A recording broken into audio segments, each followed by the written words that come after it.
नमस्कार, आप देख रहे हैं द बिहार टॉप। मैं हूं आदेशपुरी। बात करेंगे इस वीडियो में 69वीं सिविल सेवा के फाइनल रिजल्ट को लेकर और 70वीं में नॉर्मलाइजेशन को लेकर। सबसे पहले 69वीं सिविल सेवा को लेकर बता दें कि एम्स में जिन छात्रों का मेडिकल हुआ था उनका अभी तक रिपोर्ट बीपीएससी नहीं पहुंचा है और जो सोर्स है उनका कहना है कि जैसे ही मेडिकल रिपोर्ट पहुंचेगा बहुत जल्द हम लोग रिजल्ट दे देंगे। अब ये मेडिकल रिपोर्ट कब पहुंचेगा ये अब किसी को नहीं पता है।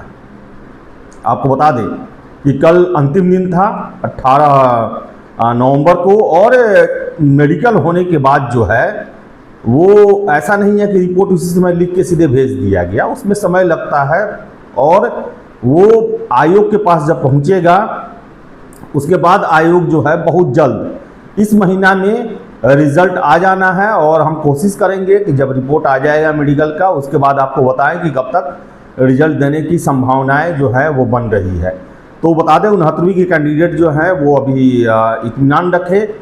हम समझ सकते हैं आपकी बेचैनी, इंतज़ार होगा कि कब जो है रिजल्ट घोषित किया जाएगा। तो बता दें अभी कुछ समय लगेगा इसमें। इसके साथ साथ बात करें 70वीं में नॉर्मलाइजेशन को लेकर। आयोग ने नोटिफिकेशन में नोट में ये बातें दे रखी थी कि जो कैंडिडेट है उनका संख्या जो है वो आधार बनेगा डबल शिफ्ट में एग्ज़ाम होने का और मल्टीपल क्वेश्चन सेट का भी। मल्टीपल क्वेश्चन सेट का जो है आयोग ने पहले ही कह रखा है कि हम प्रयोग कर सकते हैं। लेकिन बता दें आपको हम कि जिस तरह नॉर्मलाइजेशन का विरोध बिहार में छात्र कर रहे हैं और यूपी में जिस तरह विरोध हुआ, हम आपको लगातार बताते चल रहे हैं कि अब आसान नहीं है क्या मुश्किल है बीपीएससी को नॉर्मलाइज एग्ज़ाम लेना, मल्टीपल सेट ऑफ क्वेश्चन में एग्ज़ाम लेना। लेकिन इन सब के बावजूद आपको बता दें हम कि अभी तक आयोग ने एक स्पष्ट जो पत्र होता है ना कि हाँ हम मल्टीपल क्वेश्चन सेट या फिर नॉर्मलाइजेशन की प्रक्रिया पीटी में नहीं अपनाएंगे, ऐसा जारी नहीं किया है। ऐसे में छात्रों के मन में एक डर बैठा हुआ है कि हो ना हो कहीं एग्ज़ाम के दिन मल्टीपल क्वेश्चन सेट छात्रों को थमा दिया जाए। आपको बता दें कि सूत्रों के हवाले से खबर है कि देखिए इस पर फैसला जो है वो चेयरमैन साहब ही ले सकते हैं। बीपीएससी के चेयरमैन साहब इस पर फैसला से दे सकते हैं और सूत्र ये भी बता रहे हैं कि देखिए नॉर्मलाइजेशन ये सब होने नहीं जा रहा। लेकिन हमने प्रश्न किया कि छात्र के मन में बैठा हुआ है कि कहीं एग्जामिनेशन के दिन ना मल्टीपल क्वेश्चन सेट दे दिया जाए कि दरभंगा में कोई और क्वेश्चन, मुजफ्फरपुर में कोई और क्वेश्चन, गया में कोई और क्वेश्चन। तो हमें जवाब मिला कि देखिए ऐसे नहीं होगा। जब विरोध हो चुका है और कैंडिडेट की संख्या भी नहीं है तो संभावना जो है 9 के बराबर है, नहीं होगा। लेकिन साथ साथ ये भी कहा गया कि देखिए इस पर फैसला लेने का अधिकार सिर्फ और सिर्फ चेयरमैन साहब का है। हमने ये भी गुजारिश किया कि जो भी है स्पष्ट कर दिया जाए, पत्र जारी कर दिया जाए। तो आश्वासन मिला कि देखिए क्या होता है, चेयरमैन साहब इस पर फैसला ले सकते हैं और कोई दूसरा आदमी फैसला ले नहीं सकता है।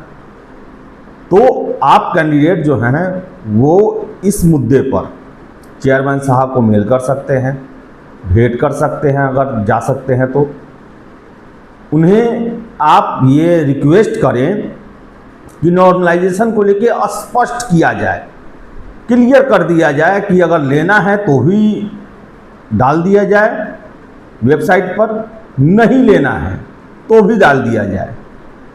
उसके बाद हम अपना निर्णय लेंगे छात्र। लेकिन ये जो पेंडुलम वाली स्थिति है कि पढ़ते पढ़ते दिमाग में आता होगा कि अरे कहीं मल्टीपल क्वेश्चन ना दे दे एग्जामिनेशन में। तो आपको हम बता दें कि जो हमें सूचनाएं मिल रही हैं यही मिल रही है कि नहीं लागू होगा। लेकिन ये भी मिल रहा है कि देखिए सब कुछ जो है चेयरमैन साहब के हाथ में है। पत्र उन्हीं के आदेश से ही जारी हो सकता है कि नॉर्मलाइजेशन हो रहा है या नहीं हो रहा है। तो बता दें आपको हम कि चेयरमैन साहब के हाथ में। और एक और चीज़ है, 15 नवंबर को छात्र और आयोग के बीच में बैठक की बातें कही गई थी, कोई चर्चा नहीं है। ये भी जो है वो हमें जानकारी मिल रही है कि देखिए अगर नॉर्मलाइजेशन करना ही होता तो ये बैठक जरूर होती, लेकिन दुविधा की स्थिति बनी हुई है कि आखिर बैठक भी नहीं हुआ और आयोग जो है एक तरह से चुप्पी साधे हुए है इस मुद्दे पर, क्योंकि नोटिफिकेशन में देखा जाए तो ये शब्द लिखा हुआ है कि मल्टीपल, देखिए डबल शिफ्ट नहीं होगा ये माना जा सकता है कि भाई संख्या कम है 5 लाख है, लेकिन मल्टीपल क्वेश्चन के लिए संख्या कोई मायने नहीं रखता है। और एक और चीज़ देखिए कि कल ही दैनिक भास्कर में दिया गया था कि TRE 2 का भी क्वेश्चन पेपर वायरल हुआ था, वायरल नहीं हुआ था, आउट हुआ था, और 3 में भी क्वेश्चन पेपर आउट हुआ था। तो ऐसे में आयोग जो है वो प्रश्न पत्रों की सुरक्षा करने में देखा जाए तो पिछले 2 महत्वपूर्ण परीक्षाओं में असमर्थ रहा है।